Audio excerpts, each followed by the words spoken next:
Cuando un paciente por alguna manera u otra se ve atropellado en la calle, sea por un vehículo de motor, de 2 ruedas, 3 ruedas, 4 ruedas, o sufrió algún trauma porque tuvo una eventualidad en una construcción de un edificio y tuvo un trauma avulsivo, la piel pierde su continuidad, la piel se abre. ¿Qué pasa? El ortopeda se encarga de la parte ósea, de la parte de los huesos, de la parte de los músculos. ¿Pero y qué pasa con la piel? ¿Qué pasa con la parte del embellecimiento? ¿Qué pasa con la parte funcional de ese brazo, para poner un ejemplo? Entonces ahí entramos nosotros. Bienvenidos a Cultura Plástica, el podcast donde exploraremos las últimas tendencias en cirugía plástica a través de múltiples entrevistas en sus diversas ramas, de la mano de tu anfitrión, el Dr. Gutiérrez Henao. En el día de hoy, en este nuevo episodio, queremos enseñarte a ti, radio escucha, podcast escucha, que nosotros como cirujano plástico pues podemos brindar otros servicios que no son puramente estéticos, como verás y escucharás a continuación en este episodio número 2 del podcast Cultura Plástica, de qué somos capaces los cirujanos plásticos. En el día de hoy no soy el anfitrión del mismo, sino que vengo como personaje invitado a decirte a ti de qué somos capaces los cirujanos plásticos de hacer en una sala de cirugía. Primero que todo, en cuanto a mis datos generales se refiere, soy el Dr. Roberto Gutiérrez Henao, soy médico egresado de la Universidad Tecnológica de Santiago. Soy también egresado de la Pontificia Universidad Católica Madre y Maestra como médico cirujano, donde me formé como cirujano, como bien dije hace un momento, avalado en el Hospital Regional Universitario José María Cabral Ibáez. A partir de ahí, pues, trabajo un año en el Hospital Regional Universitario Arturo Grullón, Hospital Pediátrico, en mi ciudad natal, Santiago de los Caballeros, en la unidad de quemado doctora Telma Rosario. Posteriormente, pues viajo al exterior, a la ciudad de Buenos Aires, en Argentina. Concurso en la Universidad de El Salvador por una plaza como extranjero en la cátedra de cirugía plástica, reconstructiva y estética. Obtengo posteriormente al examen y entrevista como requisito de esa universidad, pues obtengo una plaza como extranjero e inicio el programa académico en la residencia de cirugía plástica, reconstructiva y estética. Una vez finalizado mi programa, retorno aquí a mi país, República Dominicana, y inicio mis labores privadas en el Hospital Metropolitano de Santiago, donde paso a la categoría como miembro del staff médico del Departamento de Cirugía Plástica, Reconstructiva y Estética en el HOMS, o Hospital Metropolitano de Santiago. Posteriormente, pues, entro a la Universidad Tecnológica de Santiago como catedrático, impartiendo la cátedra, valga la redundancia, en el área de cirugía plástica, estética y reconstructiva. Posteriormente a este paso, pues inicio mis labores a nivel público, ofreciendo mi servicio en el Hospital Regional Universitario Presidente Estrella Ureña, o Seguro Social. Una vez ahí, pues, cursando unos 2 años, 3 años, me nombran como jefe de departamento de cirugía plástica, reconstructiva y estética. Y pues ahí tienen pues parte de mi currículum, como también podría mencionar que soy miembro del Colegio Médico Dominicano, soy miembro activo de la Sociedad Dominicana de Cirugía Plástica, Reconstructiva y Estética, y también soy miembro internacional de la Sociedad Americana de Cirugía Plástica. Una vez más, te damos la bienvenida a este podcast Cultura Plástica.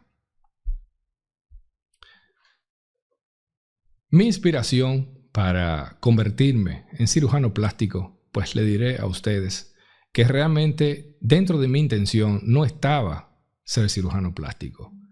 Mi historia comienza una vez formado como cirujano general, pues trabajo en la unidad de quemado doctora Telma Rosario, en el Hospital Arturo Grullón, o pediátrico, y pues el director en ese momento, el doctor Marte Simé, me plantea que cubra la plaza de cirugía plástica en ese servicio, a lo cual accedo con la condición, pues, que cuando retornara ya como cirujano plástico, pues, me diera cabida nuevamente en ese lugar. Es por lo tanto, cuando me voy al exterior, concurso en la Universidad del Salvador, obtengo una plaza como extranjero junto a mi compañero doctor Mauricio Sandoval, médico colombiano, y pues hacemos equipo de trabajo y logro formarme como cirujano plástico reconstructivo y estético y retorno a mi país en el 2012. Es por lo cual, ya con más de una década de experiencia, ofrezco mis servicios no solamente a nivel privado, sino también a nivel del sistema público de salud. ¿Qué ocurrió? Pues como dije anteriormente, mi formación fue algo coincidencial, que terminé pues en esa área. Mis planes originales era realmente hacer cirugía oncológica, debido a la influencia que tiene mi padre, que también es cirujano general y que hoy en día ya se encuentra retirado. Y circunstancias de la vida hacen que yo termine en esta área. Que si me gusta, sí, realmente me gusta, me fascina lo que hago. Sobre todo cuando veo la cara de satisfacción que presentan esos niños que de alguna manera u otra puedo a través de mi conocimiento pues brindarle esa sonrisa que en algún momento perdieron a causa de un accidente o algún problema congénito o con el que hayan nacido.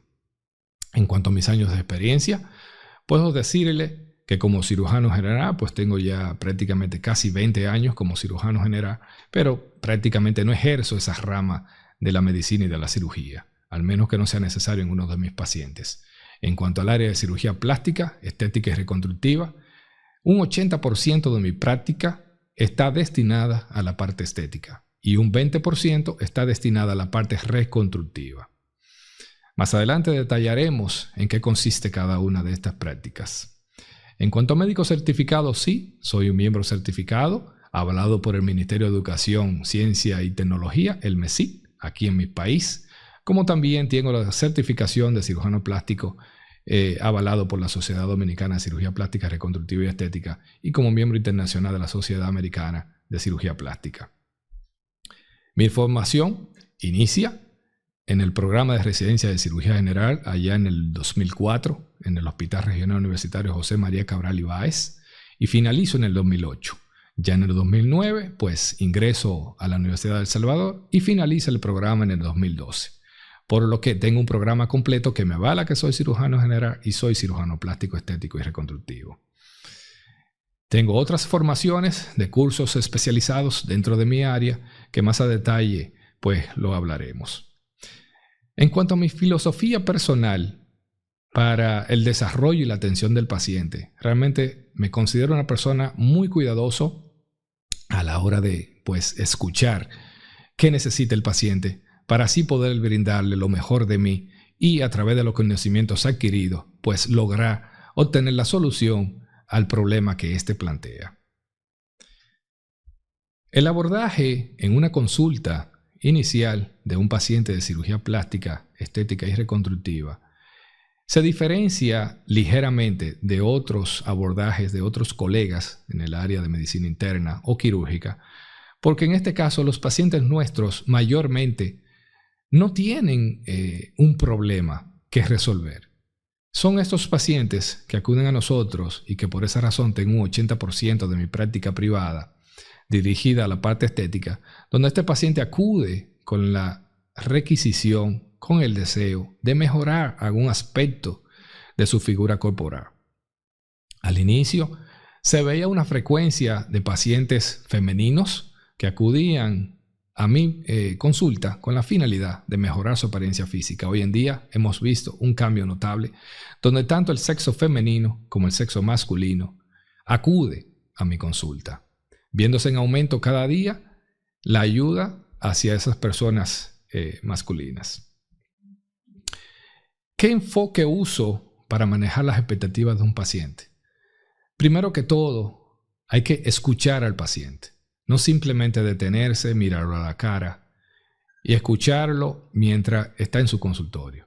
Realmente esa persona amerita que usted escuche cada palabra, cada detalle, y tomarlo en consideración para entonces usted determinar qué necesita ese paciente. ¿Qué pasa con la palabra expectativa? Es algo grande, mucho más grande de lo que usted cree. ¿Que por qué en nuestra área es así? Particularmente, la expectativa con la que va un paciente a tu consultorio puede hacer la diferencia. Esto se debe a que cuando el paciente está contigo frente a ti y desea mejorar físicamente un área anatómica, una parte del cuerpo, tú debes tratar de hacerle saber a ese paciente cuál es tu capacidad, hasta dónde tú puedes llegar a mejorar esa área anatómica o ese deseo de ese paciente cumplirlo. Si tú entiendes que no logras cumplir su expectativa, pues entonces tú serás un mal médico. Es por tal razón que yo me detengo, analizo y trato no solamente de escuchar al paciente y entenderlo, sino de brindarle a ese paciente cuál es mi posición ante esa requisición.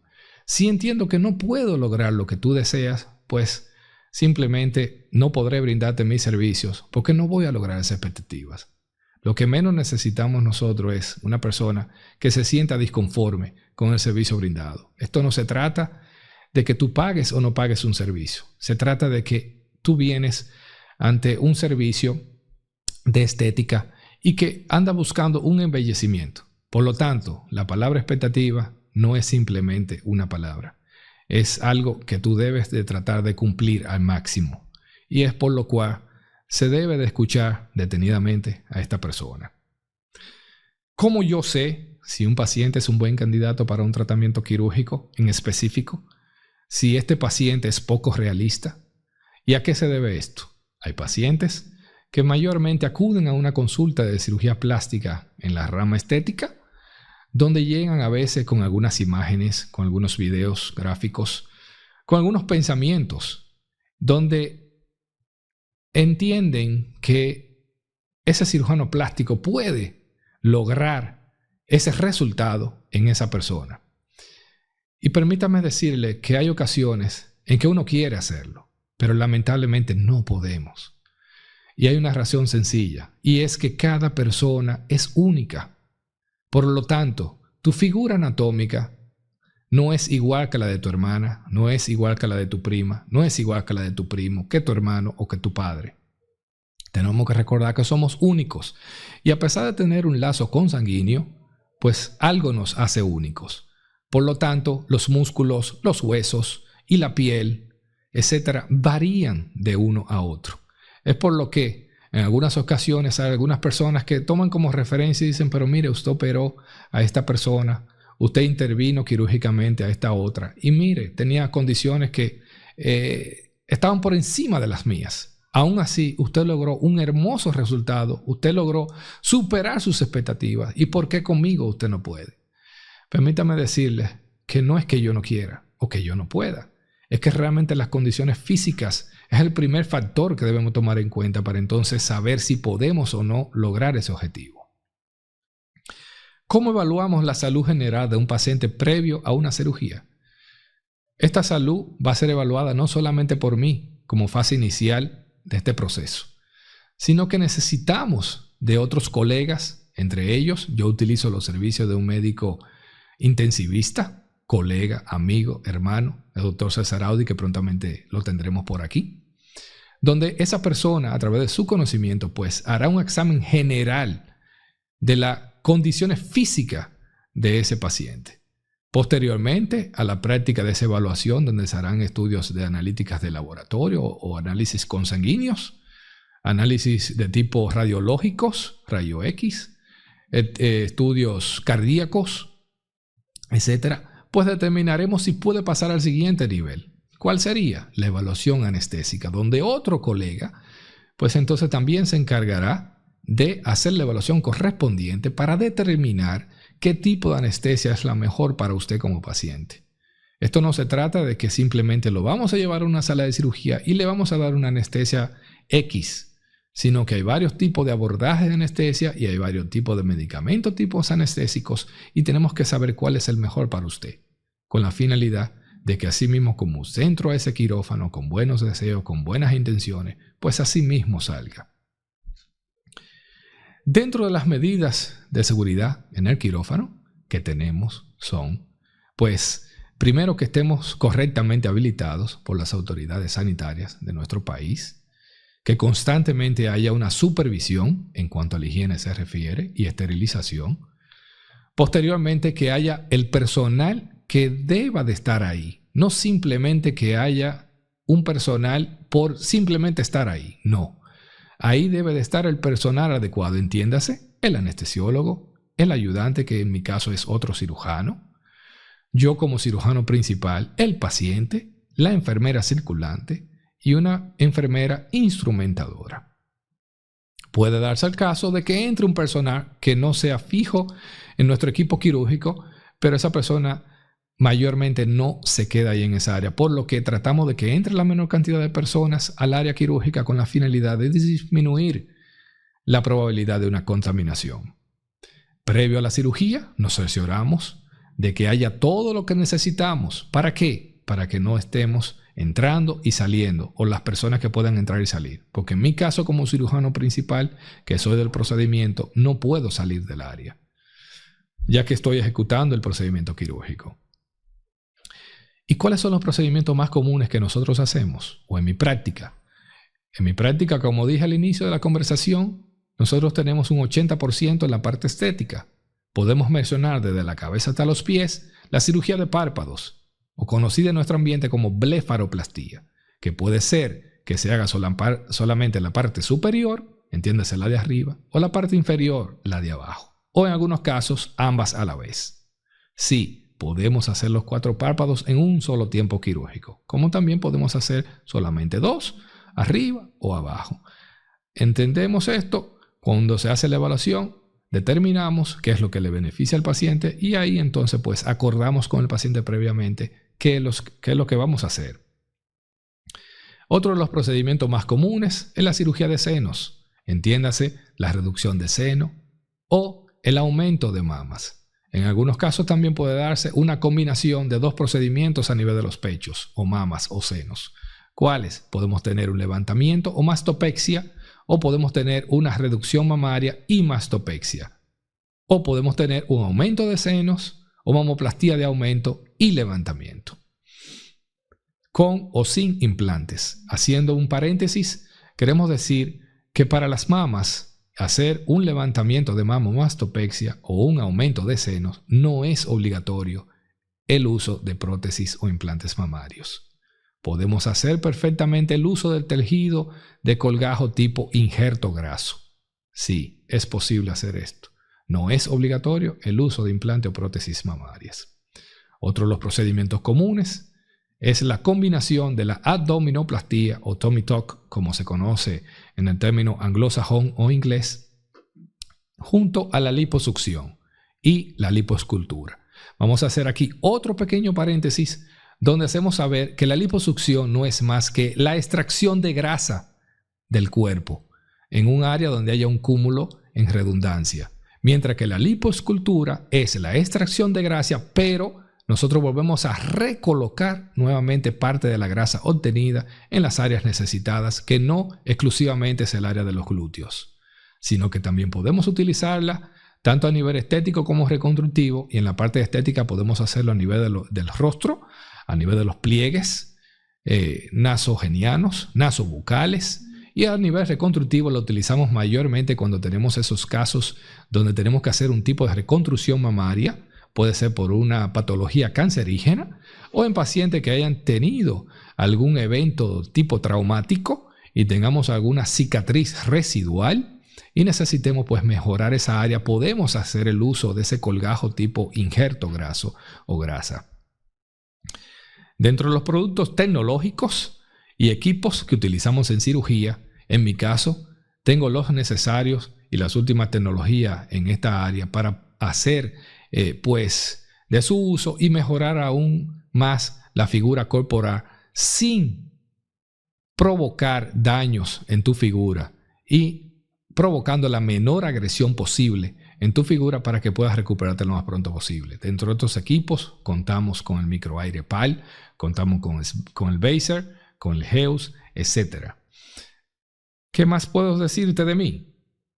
¿Y qué debemos tomar en cuenta en cuanto a los signos de advertencia, de complicaciones que el paciente debe de conocer? Permítame decirle que no hay una cirugía sin complicaciones o riesgo de complicaciones. Toda cirugía tiene riesgo. La única forma de que no haya un riesgo quirúrgico es que usted no se intervenga quirúrgicamente, que no haya un proceso quirúrgico.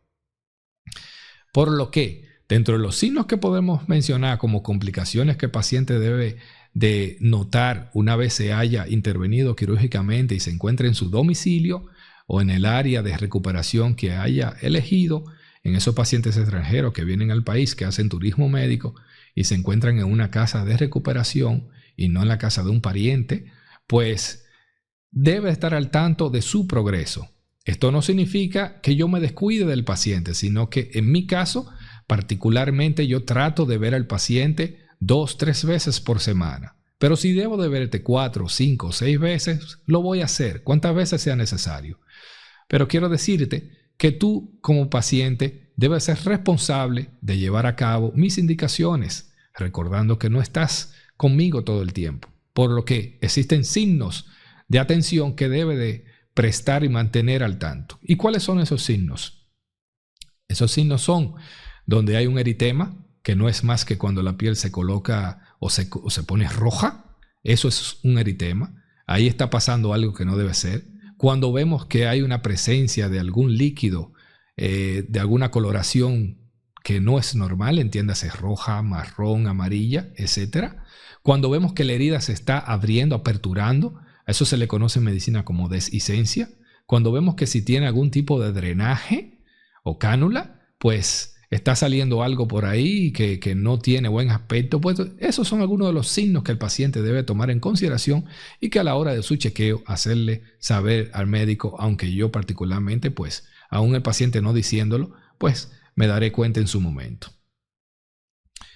Vamos a ver que el protocolo de emergencia en cuanto a una cirugía se refiere, ¿qué pasa si ocurre algún tipo de eventualidad durante el transquirúrgico o durante ese momento que estamos efectuando el acto quirúrgico?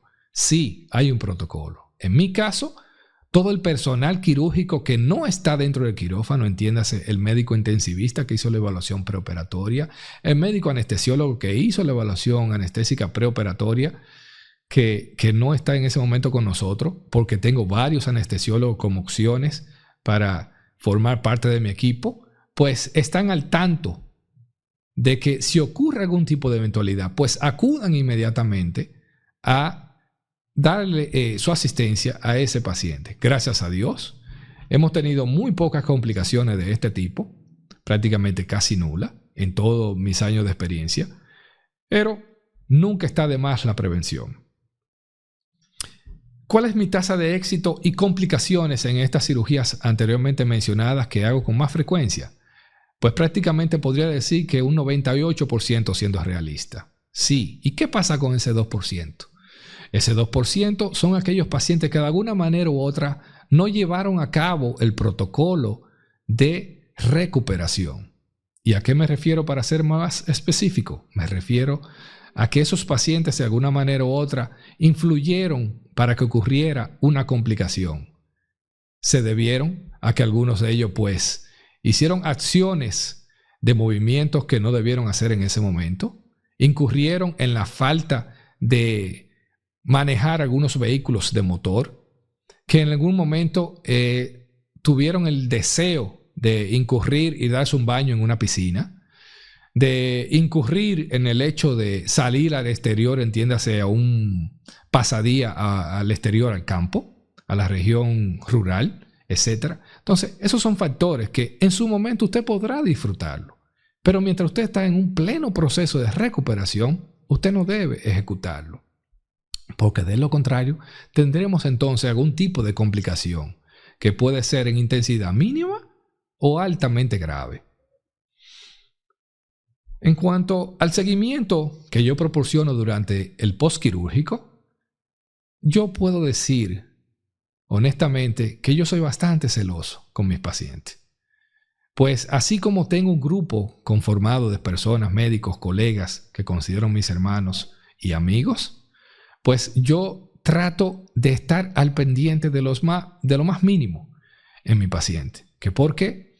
Porque no es solamente la salud suya que está comprometida, sino que también mi reputación está comprometida. Por lo que yo trato de estar en todo momento disponible para mi paciente, aun yo no estando físicamente al lado de esa persona. La política de revisión o retoque en procedimientos, ¿a qué se debe esto? ¿Qué significa esto?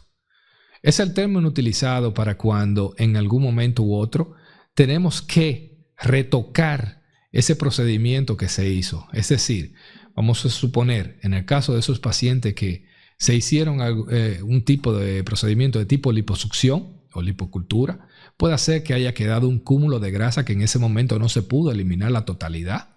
Y esto se debe a que tenemos unos parámetros que cumplir. Y pongo el ejemplo. El paciente que llega con un peso corporal promedio o moderadamente alto, se les recomienda que realmente en esos procedimientos, si va a ser solamente la liposucción, pues se puede solamente eliminar de una forma segura entre 4 a 5 litros. Pero si es un procedimiento combinado con otro procedimiento, entiéndase una abdominoplastía con una liposucción o una abdominoplastía con una cirugía de mama, pues se determina que lo ideal es que se elimine entre 2 a 3 litros de grasa. Entonces ahí viene el retoque. ¿A qué se llama retoque? A que ese paciente necesita una segunda intervención quirúrgica para entonces poder eliminar ese cúmulo de grasa que no pudo eliminarse completamente en la primera fase. Esto no significa que usted no vaya a mejorar su figura. Sí, puede mejorar su figura. Aún así, para poder lograr el propósito de su visita a mi consulta, hay ocasiones donde amerita una segunda cirugía. La comunicación con el paciente durante el proceso de recuperación, como mencioné hace ya un momentito, pues siempre trato de estar disponible las 24 horas, como también todos los demás miembros de mi equipo, sobre todo mi médico asistente. Tiene un dispositivo a la mano donde ambos nos mantenemos en comunicación constante con el paciente. Y en el momento menos esperado, pues llamamos al paciente vía telefónica o le escribimos vía correo electrónico o de alguna forma u otra mantenemos esa comunicación. Y como le digo a mi paciente en tono de broma, hay momentos que yo tengo más información que hasta la misma pareja de esa persona. Porque estoy tan pendiente al paciente que, como dije hace un momento, sé cosas que la pareja a veces no domina. Y no estamos hablando de información personal privada. Estamos hablando de que sí sé lo que está pasando con su herida, cómo va la evolución, entre otros parámetros. ¿Y qué medidas yo tomo para asegurarme que los pacientes comprendan completamente los riesgos asociados a los procedimientos quirúrgicos? Yo utilizo varios mecanismos, tanto verbales como escritos. A este paciente se le entrega una planilla en sus inicios del proceso, donde se le remite la información de qué debe de hacer y qué no debe de hacer antes y durante una cirugía y después de una cirugía. Específicamente después, porque las complicaciones mayormente se dan en el postoperatorio. Entonces a este paciente se le explica en detalle de una forma llana, no de una forma término médico, porque sabemos que hay términos médicos que las pacientes comunes no entienden, por lo que buscamos una forma de que ese lenguaje sea entendible para esa persona. Aún así, también utilizamos los medios tecnológicos, donde también se le difunde esa información para que recuerde en todo momento qué no debe de hacer para que ese procedimiento quirúrgico sea exitoso. El enfoque que utilizo para comunicarme con pacientes de diferentes orígenes culturales o lingüísticos, pues en lo personal manejo 3 idiomas y aparte de eso, pues en algunas ocasiones utilizamos los servicios de otra persona que es un traductor y en algunas ocasiones también utilizamos los medios tecnológicos pues, para comunicarnos si hay algún tipo de diferencia en el lenguaje. Esto es de suma importancia en mi área porque no pueden haber detalles que se nos escapen debido a que esos detalles hacen la diferencia.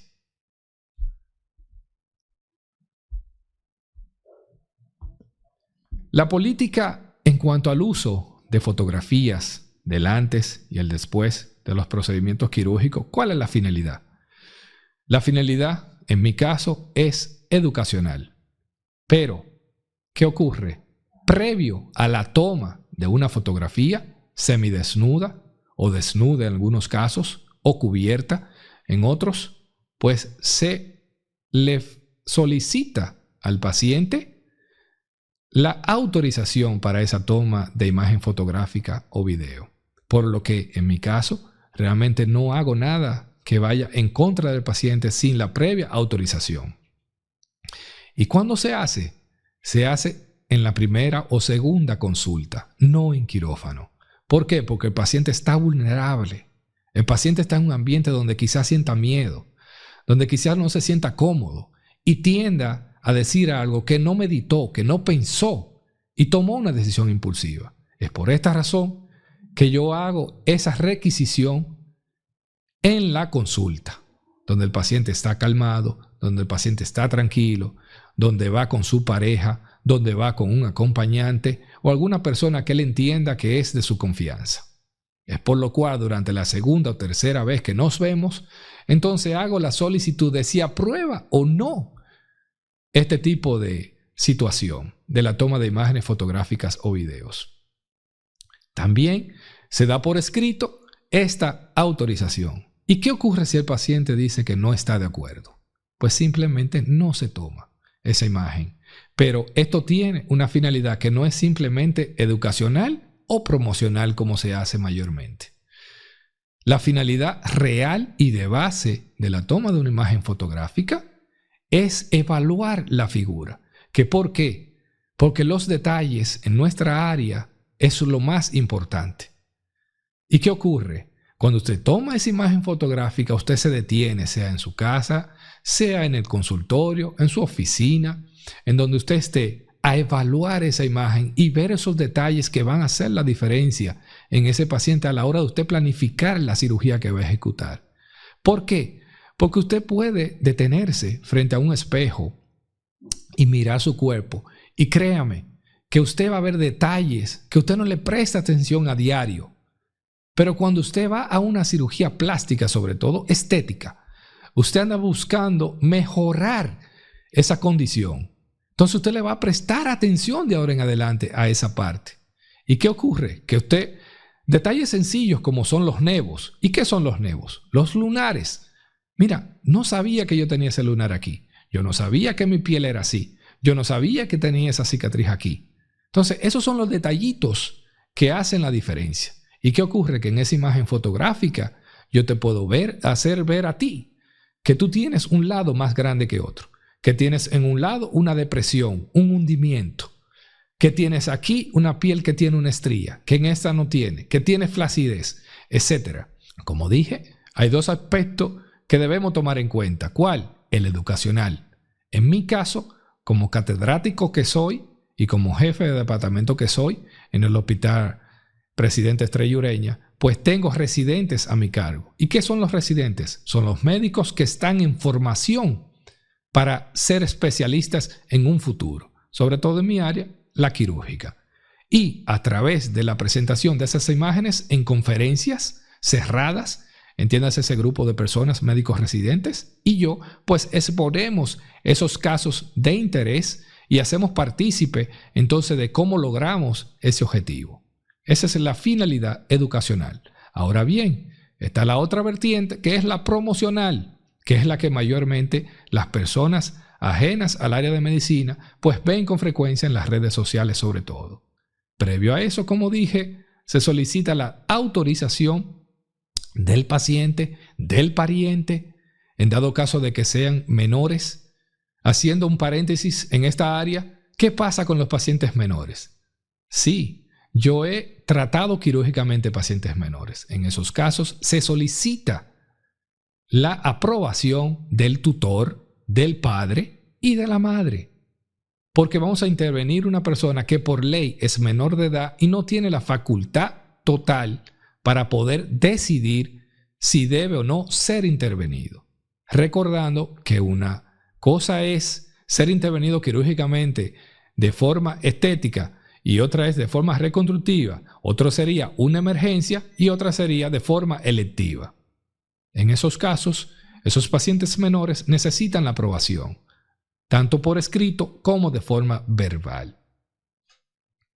En mi caso particularmente, trato de no exponer a esos menores, al menos que no sea un caso específico, por ejemplo, una otoplastía o cirugía de las orejas, de esos niños que son maltratados verbalmente. Hoy en día se conoce como bullying, el término, donde esos niños lo llaman orejas de Dumbo, orejas de pastelitos o empanadas, como se conoce mayormente a nivel de Sudamérica. Entonces, en esos casos se le solicita formalmente al padre que se autoriza la publicación de esa imagen fuera de lo que es el ambiente hospitalario para pues promocionarlo en ese sentido de que yo como médico cirujano ofrezco ese servicio y que puedo ayudar a esos pacientes que requieran pues de mi asistencia.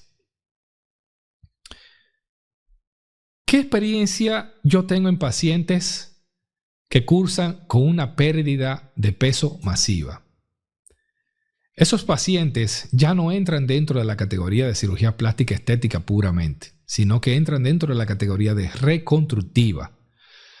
¿Y cuáles son esos pacientes? Son los pacientes postbariátricos, que hoy en día, pues, gracias a la tecnología, gracias a la formación académica avanzada, pues se han visto que ya tienen la opción de mejorar su figura corporal y embellecerla.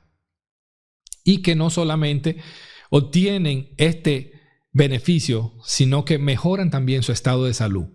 Estos pacientes realmente requieren la necesidad de un equipo quirúrgico multidisciplinario, donde no solamente está el cirujano plástico, estético y reconstructivo incluido, sino que también está el cirujano general, el cirujano laparoscópico bariátrico, los nefrólogos, el psicólogo, el psiquiatra, el endocrinólogo, etc.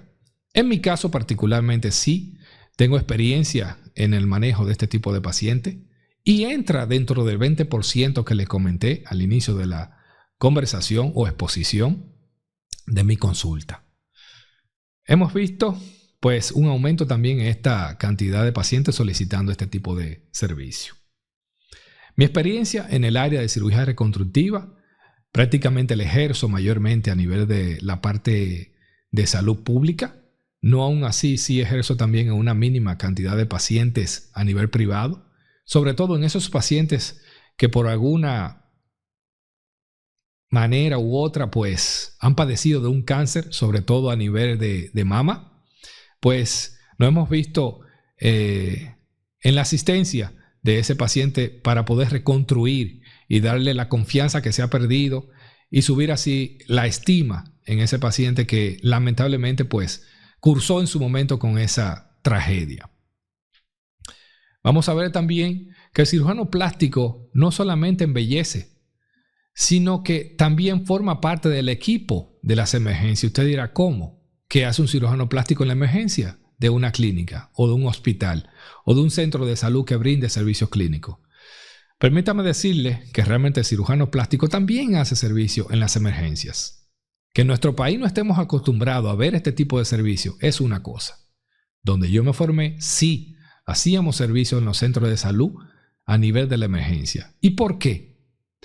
Porque cuando un paciente por alguna manera u otra se ve atropellado en la calle, sea por un vehículo de motor, de 2 ruedas, 3 ruedas, 4 ruedas, o sufrió algún trauma porque tuvo una eventualidad en una construcción de un edificio y tuvo un trauma avulsivo, la piel pierde su continuidad, la piel se abre.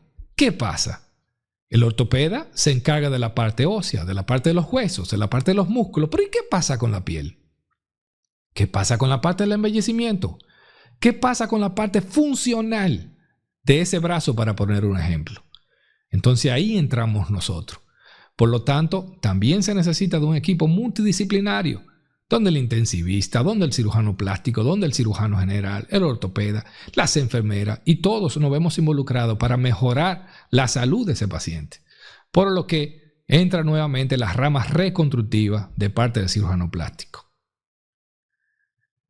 Vamos a ver qué papel juega la ética dentro de mi práctica. Mi viejo siempre me dijo, si usted no va a hacer algo bien, mejor no lo haga o no lo inicie. Por lo que mi ética de trabajo es lo primordial. El respeto hacia mi paciente es lo máximo, es lo primero. Si yo entiendo que no tengo la capacidad, a pesar de haber estudiado durante más de 10 años, pues no le puedo brindar lo que usted desea, entonces yo no acepto su caso. Y usted me dirá, pero yo te voy a pagar por ese servicio. No todo el dinero se gana. Y es por lo cual, en mi caso, si yo entiendo que tengo las cualidades para ayudarle, lo haré. Y buscaremos entonces un término medio en la parte económica. porque sí, yo voy a cobrar por mis servicios. Pero te debo decir, y repito, que no todo el dinero se gana. Y si yo no voy a cumplir tus expectativas, yo no voy a cumplir la meta del objetivo, pues te deseo lo mejor y que sepa que hay otros colegas que quizá puedan hacer el trabajo que tú buscas. Únete a nuestra comunidad y suscríbete a nuestras redes. Tu participación hace la diferencia. Te esperamos.